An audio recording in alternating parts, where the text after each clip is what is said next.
오늘은 어버이 주일입니다.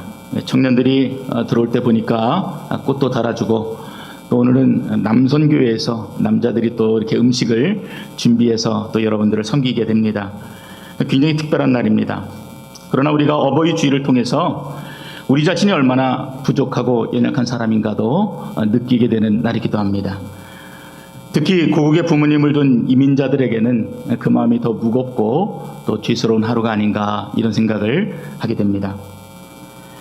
헬렌 켈러가 어느 날 숲을 다녀온 친구에게 한 가지 질문을 하게 됩니다.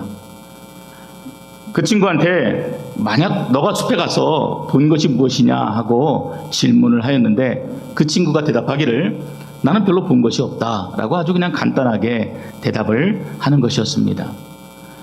헬렌 켈러 이야기를 듣고 기가 차서 말이 안 나오는 겁니다. 아니, 분명 숲에 가서 오랜 시간을 다녔고 보았고 또 소리도 들었고 그랬는데, 그 눈을 뜨고 귀를 열어서 들었음에도 불구하고 아무 할 말이 없다는 것이 도무지 이해가 되지 않는 것입니다.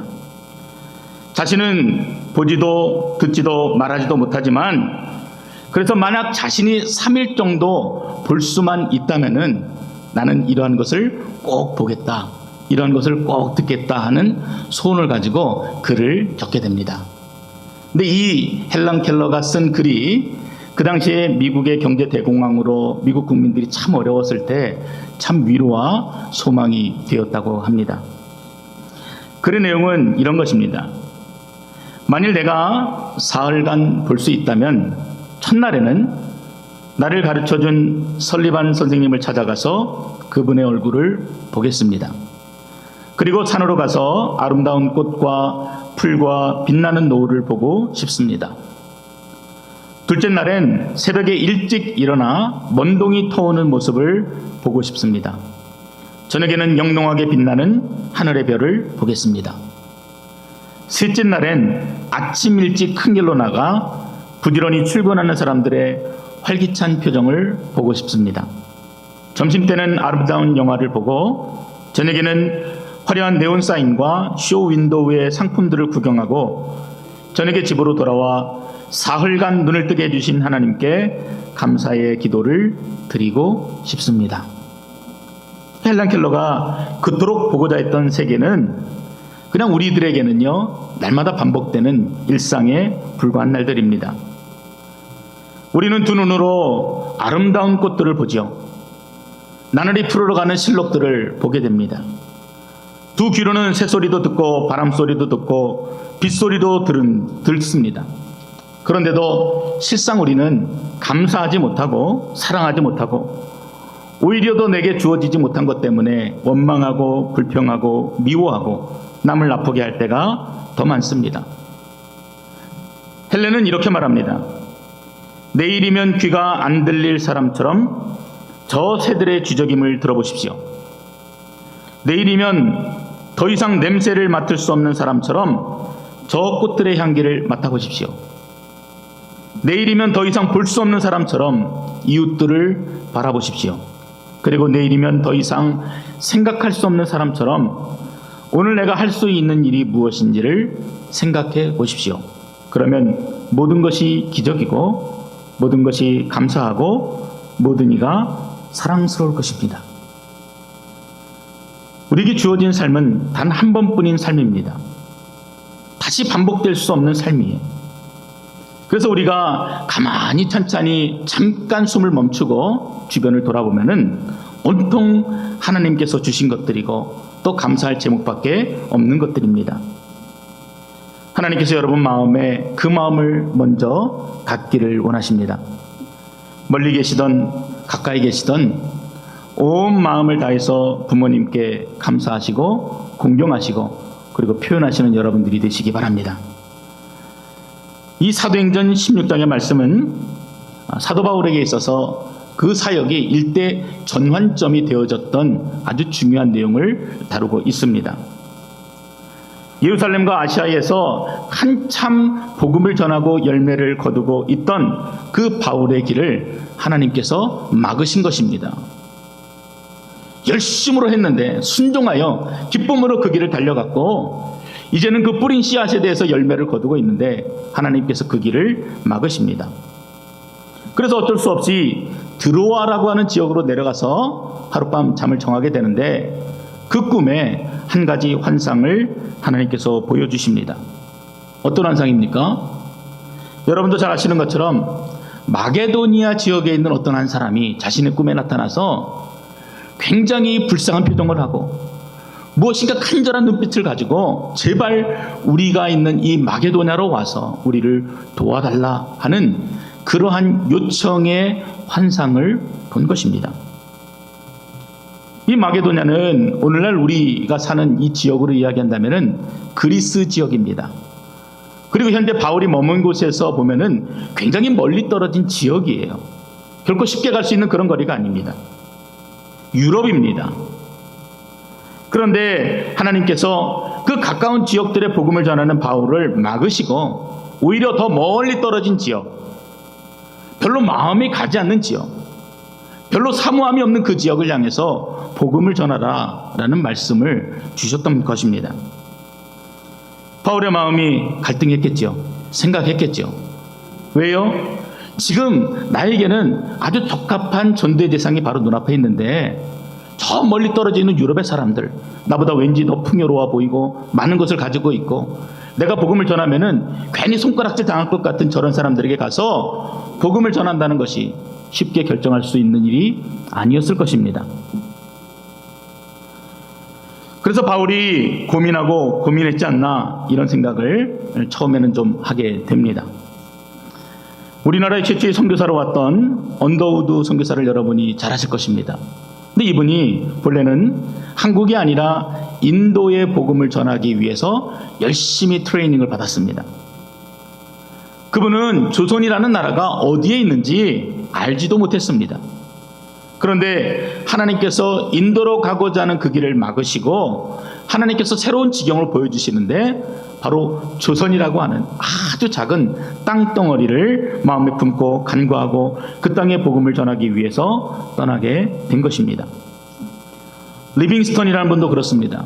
이분은 원래 중국 선교사로 가고자 했습니다. 근데 가고자 하는 그날 아편 전쟁 때문에 중국에 들어갈 수가 없게 된 것이에요. 그 땅에 가는 길들이 막혀버렸습니다. 그래서 할 수 없이 아프리카 땅으로 가게 되었는데 이것이 바로 검은 대륙 아프리카를 복음화시키고자 했던 하나님의 뜻이었던 것입니다. 그렇다면 오늘 본문에 나타난 바울은 어떻게 했겠습니까? 아시아에서 복음을 전하고 여기에 머물고자 하고 이제 열매를 거두고자 하는 그 기쁜 마음이 있는데 그 길을 막으시고 유럽으로 내모시는 어쩔 수 없어 가게 하시는 그 하나님의 명령을 들었을 때 바울이 어떻게 했겠습니까? 우리가 생각했던 것, 우리가 상상했던 것 그런 모습들이 아니라 그 복음의 길들이 막히게 되자 자신이 세웠던 모든 계획들을 다 내려놓고 하나님 앞에 순종하게 됩니다. 그리고 아시아가 아닌 유럽으로 가서 복음을 전하게 된 내용이 오늘 우리가 읽은 이 16장의 내용인 것입니다. 그래서 사도행전은 16장 이전하고 16장 이후로 나눠지게 되는데 16장 이전에는 예루살렘을 중심으로 한 아시아 지역에서 복음을 전한 내용, 그리고 16장 이후에는 그 유럽에 있는 모든 사람들에게 복음이 전해지고 유럽뿐만이 아니라 더 땅끝까지 복음을 전하고자 하는 그 열정의 표현들이, 그 감동적인 이야기들이 기록되어져 있는 것입니다. 근데요, 제가 이 본문을 묵상하다가 한 가지 단어가 눈에 들어왔습니다. 순종했다. 아, 기쁘다. 정말 잘했구나. 그래, 그렇지. 근데 이 말씀을 읽는데 어떤 단어가 눈에 들어왔냐면은 여러분 한번 보시기 바랍니다. 10절입니다. 바울이 그 환상을 보았을 때 우리가 곧 마게도냐로 떠나기를 힘쓰니 이는 하나님이 저 사람들에게 복음을 전하라고 우리를 부르신 줄을 인정함이더라. 여러분은 어떤 단어가 눈에 들어오세요? 인정하였다, 아니면 환상을 보았다, 뭐 이런 단어 저런 단어 여러분의 마음에 아마 흡족한 단어들이 있을 것입니다. 근데 저는 곧이라고 하는 단어가 눈에 들어왔습니다. 곧 마게도냐로 떠나기를 힘썼다. 바울이 조금도 망설이지 않았다는 거예요. 주저하지 않았다는 것입니다. 왜 나를 그랬는지 생각하지도 않고 하나님께서 그 길을 막으시고 새로운 지경을 보여주셨을 때 곧 순종하여 마게도냐로 떠나가기로 힘썼다. 이렇게 본문이 기록하고 있다는 것입니다. 왜라는 질문을 하지 않았어요. 왜 그렇겠습니까? 지금 이 가까운 곳에도 죽어가는 영혼들이 수도 없이 많은데 왜 그렇게 먼 곳 그 까다로운 유럽까지 가서 복음을 전해야 합니까? 그러지 않았다라는 것입니다. 즉시 곧 그 음성에 순종하여 복음을 전하기 위해 유럽으로 떠났다. 이렇게 기록합니다. 10절과 11절에도 이러한 유사한 표현들이 나타나는데 제가 한번 연결해서 읽어보면 이러한 표현들입니다. 곧 마게도냐를 떠나가기를 힘쓰고 사모드라게로 직행하고 이튿날 네아폴리로 가고. 여러분은 이러실 수 있으십니까? 곧 순종하는 것, 즉시 가고자 하는 방향으로 발걸음을 옮기고 머뭇거리지 않고 주저하지 않고 즉각적으로 순종하여 그 하나님이 부르신 곳으로 움직이는 바울의 모습을 우리가 보게 됩니다. 즉각적인 순종. 여러분, 이러한 바울의 모습을 보면서 무엇을 깨닫게 되십니까? 하나님 그걸 원하실 것 같아요. 우리로 하여금 말씀을 듣고 곧 순종하는 모습을 우리에게 요구하십니다. 말씀을 듣고 직행하여 돌이키는 그러한 발걸음을 우리에게 요구하시지 않겠습니까? 우리가 하나님의 말씀을 들었을 때 내가 그 말씀대로 살고자 즉각적으로 반응하고 내가 가던 발걸음을 돌이켜서 하나님이 원하시는 방향으로 내 발걸음을 맞출 때 하나님이 얼마나 기뻐하실까요? 그 열매들은요, 우리가 생각하는 것 그 이상입니다. 오늘 본문에 이제 그 열매들이 나타나는데 그 순종의 첫 번째 열매가 바로 루디아라는 하는 여인의 회심이었습니다. 마게도냐의 환상을 본 바울 일행이 사모드라게로 직행하고 또 바로 네아폴리를 거쳐서 빌립보라고 하는 지역에 도착했습니다. 빌립보에 도착한 바울은 내가 먼저 무엇을 해야 되는지 고민하다가 잘 모르겠으니까 좀 기도할 장소를 찾다가 우물가까지 가게 되었습니다. 우물가에는 주로 여인들이 모여있는 그런 장소입니다. 그런데 그 중에 한 여인이 눈에 들어왔던 것입니다. 14절과 15절입니다. 두아디라시에 있는 자색 옷감 장사로서 하나님을 섬기는 루디아라 하는 한 여자가 말을 듣고 있을 때 주께서 그 마음을 열어 바울의 말을 따르게 하신지라. 그와 그 집이 다 침례를 받고 우리에게 청하여 이르되 만일 나를 주 믿는 자로 알거든 내 집에 들어와 유하라 하고 강권하여 머물게 하니라. 그 옛날 성경에는 이 부분이 자주장사 이렇게 되어 있습니다. 그러니까 자주 색깔 옷감을 파는 여인, 실크 딜러, 이게 이 여자의 직업이었습니다. 근데 그녀가 본래부터 하나님을 공경하고 또 하나님을 사모하는 마음들이 있었는데 바울이 전했던 이야기들을 허투루 듣지 않고 그 이야기를 가슴으로 받았습니다. 마치 스펀지가 물을 받아들이는 것처럼 그렇게 흘러가는 바울의 이야기, 그 바울의 메시지를 마음으로 받고 굳은 결심을 하게 된 것입니다. 이 여인도 즉시 주님을 영접했습니다. 그것뿐만이 아니었어요. 이 여인이 받은 그 기쁨이 얼마나 놀랍고 감사한 것인지 참을 수가 없어서 집으로 들어가서 자신의 가족들에게도 복음을 전하여 온 집안이 다 예수를 믿고 침례를 받더라 하는 놀라운 열매들이 오늘 본문에 기록되어져 있는 것입니다. 아마 루디아의 가족들도 다 루디아처럼 하나님을 공경하고 복음에 대해서 갈급해 있었던 사람인 것 같습니다.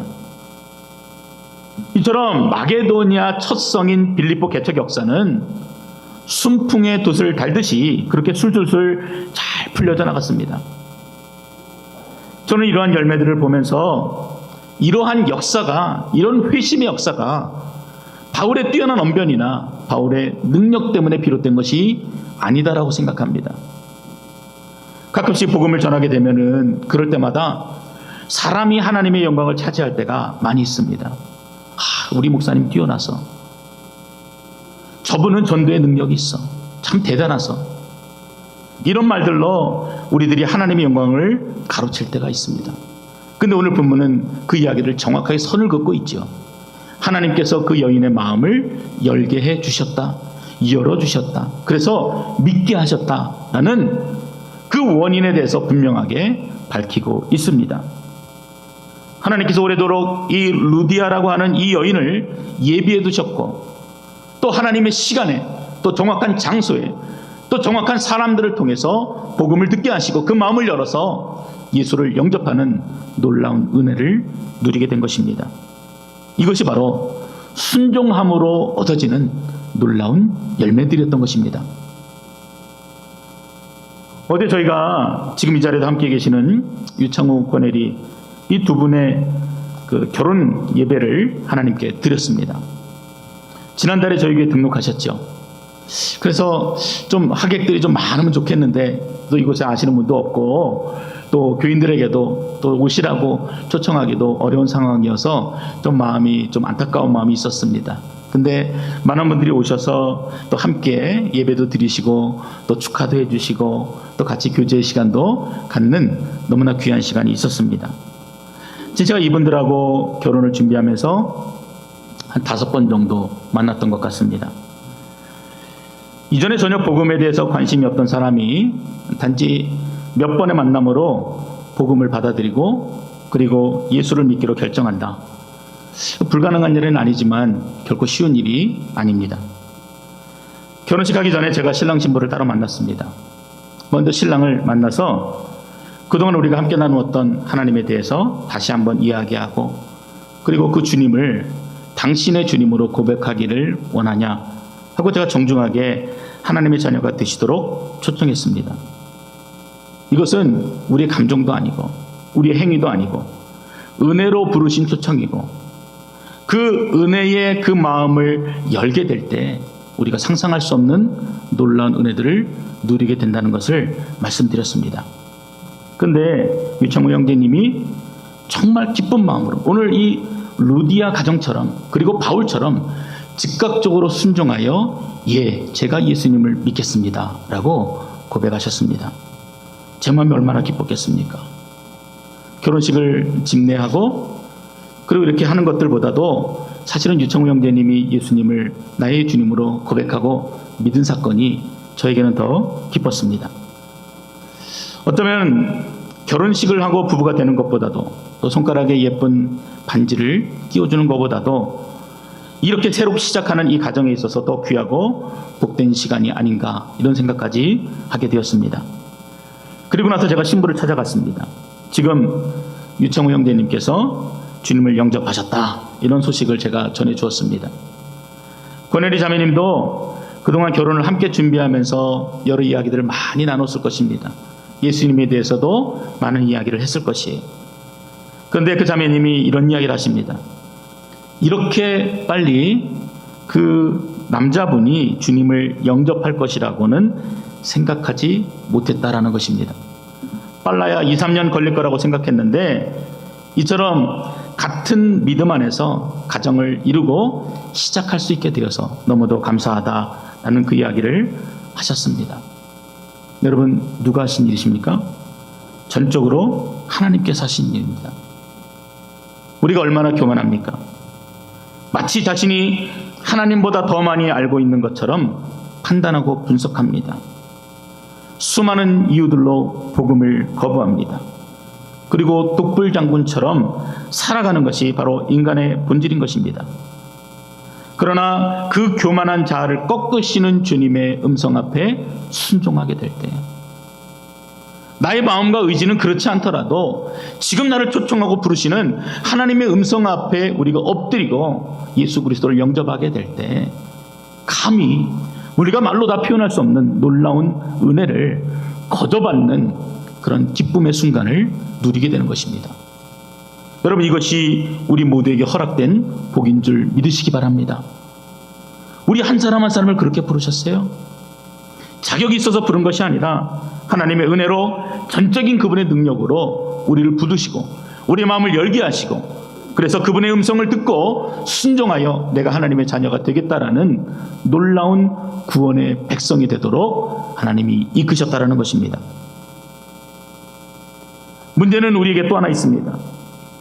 이처럼 순종하는 것, 특별히 즉각적으로 순종하는 것이 우리에게 놀라운 복이 되어지는데 여전히 우리들은 아직도 마음을 닫고 있다라는 것입니다. 여전히 내 생각들이 나를 지배합니다. 여전히 예수님 앞에 순종하지 못할 이유들이 훨씬 더 많아요. 이미 나는 구원받았으니까 이제는 내 뜻대로 살겠다. 감히 그분의 구원을 우리들의 악한 행동으로 덮어버리는 불신앙적인 모습들이 너무도 많다는 것입니다. 여러분, 그러면은 우리의 믿음을 점검해 보아야 합니다. 우리가 예수를 믿고 하나님의 백성이 되었으면은 당연히 삶으로 우리의 선함이 아니라 하나님의 거룩함들이 드러나야 되는데 그런 모습이 나타나지 않는다면은 우리의 믿음도 거짓일 수가 있기 때문에 그렇습니다. 불안한 여러분의 생각에 따라서 아시아로 가지 마세요. 마게도냐를 보여주시고 그곳으로 초청하여 주시는 그 하나님의 음성에 즉각적으로 순종하시는 여러분 되시기를 주의 이름으로 축원드립니다. 하나님께서 바울 일행을 마게도냐로 보내신 후에 그리고 두 번째 거둔 열매는 간수들입니다. 16절부터 20절까지 보면은 이 바울이 기도하는 곳에 가다가 귀신 들린 한 여자를 만나게 됩니다. 불쌍해 보이니까 이 귀신 들린 여자의 귀신을 쫓아내어줬습니다. 그런데 그가 이유가 되어서 감옥에 갇히게 됩니다. 그 귀신 들렸던 여인을 이용해서 돈을 벌던 자들이 귀신이 떠나가니까 수입이 끊기게 되고, 그래서 억울한 마음을 가지고 바울과 실라를 고소해버린 것입니다. 이 일로 바울과 실라는 감옥에 갇히고 옷이 찢겨져서 벗기워지고 매를 맞고 그 발에는 착고로 채워져서 깊은 감옥에 던져지게 된 것입니다. 여러분도 한번 생각해 보십시오. 하나님께서 마게도냐로 가라고 해서 즉시 순종해서 바다 건너 이 먼 땅 마게도냐까지 왔습니다. 근데 지금 처한 상황은 감옥이에요. 고난의 장소입니다. 옷이 다 찢겨지고 채찍으로 맞아서 피부가 터지고, 그것도 부족해서 발에 쇠고랑이 차인 채로 내동댕이 쳐졌습니다. 하나님에 대해 소원이 있었던 루디아를 만날 때와는 지금 상황이 완전히 다른 것이에요. 환영하는 루디아를 만날 때는 열매도 보았고 오히려 융숭한 대접도 받았는데, 그래서 그 열매를 볼 때마다 마음이 어떻겠습니까? 할렐루야, 역시 주님 앞에 순종하니까 이처럼 놀라운 열매들을 선물로 보게 되는구나, 하나님께서 예비해 주셨구나, 믿습니다, 아마 믿습니다, 100번 했을 거예요. 이러면서 기쁜 마음으로 한 걸음 한 걸음들을 걸어 나갔을 것입니다. 그런데 며칠 있다가 길을 가는데 정말 불쌍한 여인이 보이는 것이에요.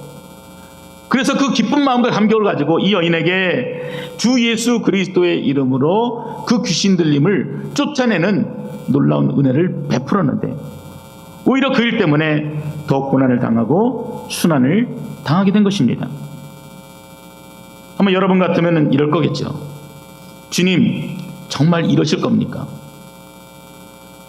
내가 가고자 하는 길을 막아서 아시아로 가지 못하고 마게도냐로 이끄실 때는 언제고 지금 저에게 이게 뭡니까? 지금 와서는 하나도 안 도와주시고 도대체 저보러 어떻게 하라는 것입니까?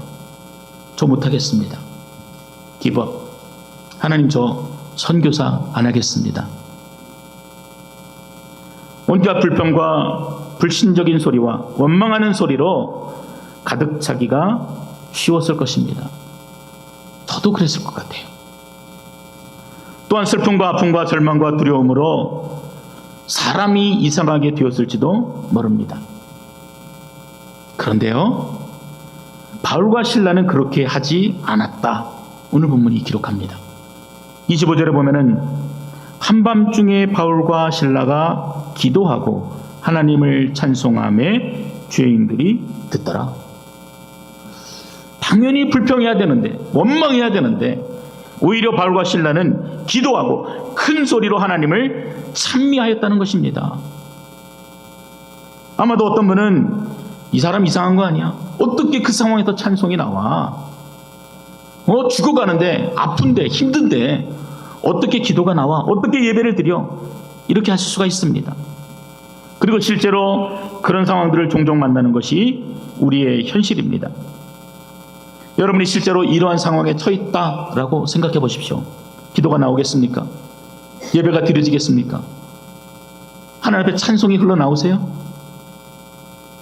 이를 볼 때 바울이 그리고 신라가 얼마나 하나님 앞에 드려진 사람인지, 그리고 그 음성에 얼마나 순종하기 위해서 애쓰고 노력하는 사람인지를 우리가 또한 보게 됩니다. 바울과 신라는 예수님께서 하신 마태복음 5장 11절과 12절의 말씀을 기억했을 것입니다.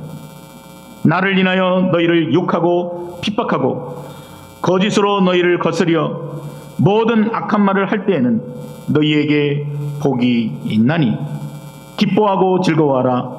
하늘에서 너희 상이 큼이라. 사실은요, 이 바울은 지금 자신이 로마 시민권자라는 사실을 이미 밝히면은 이처럼 매를 맞지 않아도 됐습니다. 감옥에 갇히지 않을 수 있었습니다. 나중에 37절에 보면은 감옥에서 풀려난 뒤에 바울이 자신이 로마의 시민권자라는 사실을 이야기하게 됩니다. 그런 일들이 어떤 일들이 벌어지냐면은 그 주변에 있던 그 상관들이 꼼짝 못하는 일들이 기록되어져 있어요. 그런데 여러분, 바울이 왜 변명하지 않고 자신의 신분을 드러내지 않고 그 고난을 피하지 않고 묵묵히 그 모든 아픔들을 다 받았겠습니까? 로마서 8장 17절과 18절에 이렇게 이야기합니다. 우리가 그와 함께 영광을 받기 위하여 고난도 함께 받아야 할 것이니라. 생각건대 현재의 고난은 장차 우리에게 나타날 영광과 좋게 비교할 수 없도다. 아멘. 믿으십니까? 아멘. 지금 우리가 받는 고난하고 내가 지금 처한 상황하고 앞으로 우리가 누리게 될 그 영원한 하나님하고 결코 비교될 수 있는 것이 아니라는 것입니다. 그래서 지금 자신에게 있는 고난을 기꺼이 감당하겠다는 것이고 그의 교회를 위해서 자신의 육체에 채우고자 하였다라는 것입니다. 그 고난의 순종이 어떻게 표현되어졌습니까? 바로 바울의 입술을 통해서 찬양으로, 기도로 그렇게 고백이 되어졌던 것입니다. 그때였습니다. 25절에 보면은 바울의 기도 소리와 찬미 소리를 죄수들이 듣게 됩니다. 이 원문의 의미로 본다면은 그냥 들은 정도가 아니었어요. 그 찬양과 기도 소리를 이들이 경청하여 들었다라는 의미가 됩니다. 듣고 감동을 받았다라는 의미예요. 바울과 신라가 얼마나 감동적으로 찬양을 부르고 간절히 기도를 했는지 죄수들이, 하나님을 모르는 그 자들이 그 바울과 신라의 기도와 찬송에 감동하여 그 마음이 움직여진 것입니다. 근데 하나님의 역사는 그것으로 끝나지 않았습니다. 26절에 보면은 그때 갑자기 호련히 지진이 나서 옥터가 움직이고 감옥문이 다 열리고 모든 매인 것들이 다 풀어지는 기적적인 사건이 벌어지게 됩니다. 다음 상황은 말하지 않아도 우리가 충분히 예측할 수 있습니다. 여러분이 그렇게 이해하시는 것처럼 다 옥문이 열렸으니까 죄수들이 다 도망가고 억울하게 갇혔던 바울과 신라가 자유를 얻게 되었다. 그래서 전능하신 하나님의 능력을 찬양했다. 이렇게 끝나야지요. 해피엔딩 같습니다. 아주 멋있는 드라마 한 편이 만들어진 것 같습니다. 그런데 그 감옥을 지키던 간수도 우리의 생각과 별반 다르지 않았습니다. 감옥문이 알 수 없는 초자연적인 힘에 의해서 열렸으니까 당연히 그 안에 있던 죄수들이 다 도망갔을 것이다. 이제 남은 것은 내가 이 모든 일에 대해서 책임을 지는 것뿐이다. 다른 어떤 것으로도 책임을 질 수 없으니 내가 죽음으로 이 책임을 져야 되겠다 하고 자결을 하려고 했습니다. 그때 바울의 목소리가 들렸습니다. 내 몸을 상하지 말라. 우리가 다 여기 있노라. 그 말을 듣고 고개를 돌려보니까 간수는 도무지 믿을 수 없는 상황들이 눈앞에 펼쳐져 있는 것입니다. 죄수들이 한 사람도 도망가지 않고 모두 다 그 자리에 있었습니다. 더 웃긴 것은 도망가야 할 죄수들이 오히려 두려워서 벌벌 떨고 있는 이 간수 자신을 위로하고 걱정하는 웃지 못할 상황까지 벌어진 것입니다. 이 모습 앞에 간수가 엎드렸습니다. 그리고 진지하게 물었습니다. 선생님들이여, 내가 어떻게 해야지 구원을 받을 수 있습니까? 여러분의 모습을 통해서요, 이러한 자연스러운 전도가 이루어져야 되지 않겠습니까? 우리의 모습을 볼 때 우리의 모습이 아름답고 우리의 모습이 복되고 기쁨과 감사로 가득 차고 어려워도 힘들어도 절망이 아니라 영광의 주님을 붙들고 찬양하고 기도하는 모습을 보면서, 아니 도대체 집사님, 어떻게 해야지 우리 가정도 복을 받을 수 있습니까? 어떻게 해야지 예수를 믿을 수 있겠습니까? 이렇게 믿는 모습이 우리 가운데 보여져야 되지 않겠습니까? 이때 바울이 우리가 다 아는 유명한 말을 남깁니다. 주 예수를 믿으라. 그리하면 너와 네 집이 구원을 얻으리라. 한 사람만이 아니라 그 가정이 복을 누리게 되는 놀라운 소식을 전해주게 됩니다. 루디아와 그의 가족이 다 구원을 받았던 것처럼 이 간수뿐만이 아니라 이 간수의 온 집안이 다 예수님을 영접하고 다 침례를 받게 되었다. 이 놀라운 소식이 오늘 본문이 되어집니다. 루디아의 가정교회와 간수의 가정교회, 이 두 교회가 세워지게 된 배경은 너무나 다릅니다. 하나는 그냥 순풍에 돛달듯이 그냥 그렇게 쉽게 이어졌고, 또 하나는 아주 무서운 역경 가운데서 탄생하게 되었던 것입니다. 사랑하는 성도 여러분, 우리의 상황이 녹록치가 않습니다. 경제적으로 어려운 것으로 끝난다, 그친다, 이제 유가가 좀 올라가겠지 하는 기대를 가지고 있었는데 산불이 거칠 것 없이 계속해서 확산이 되어지고 10만 명 가까운 사람들이 여기저기 흩어져서 다 도움의 손길을 구하고 있습니다. 알버타의 경제가 언제 회복이 될지 도무지 알 수가 없습니다. 우리에게 놓여진 상황이나 감정이나 복잡한 문제보다도 우리가 봐야 될 것은 하나님의 섭리입니다. 눈앞에 보이는 것이 아니라 보이지 않아도 우리 뒤에서 붙들어 주시며 루디아의 마음을 열어주시고 바울을 마게도냐로 가게 하시고 간수의 마음을 열어서 복음을 받아들이고 예수를 믿게 하시고 또 그 모든 가정들이 다 구원을 받는 놀라운 은혜를 보여주셨던 것처럼 우리의 고난 이면에 있는 하나님의 은혜들을 보실 수 있는 여러분 되시기 바랍니다. 그것이 내가 생각하는 성공이 아닐 수가 있어요. 그래도 감사하시기 바랍니다. 우리의 순종으로 말미암아 풍족한 열매를 주님께서 거두게 하실 것입니다. 말씀을 정리합니다. 우리는 하나님의 비전을 보기 원합니다. 때로는 깨달았다 이렇게 생각하기도 합니다. 그러나 결코 하나님의 뜻은 우리가 다 알 수도 없고 깨달을 수도 없습니다.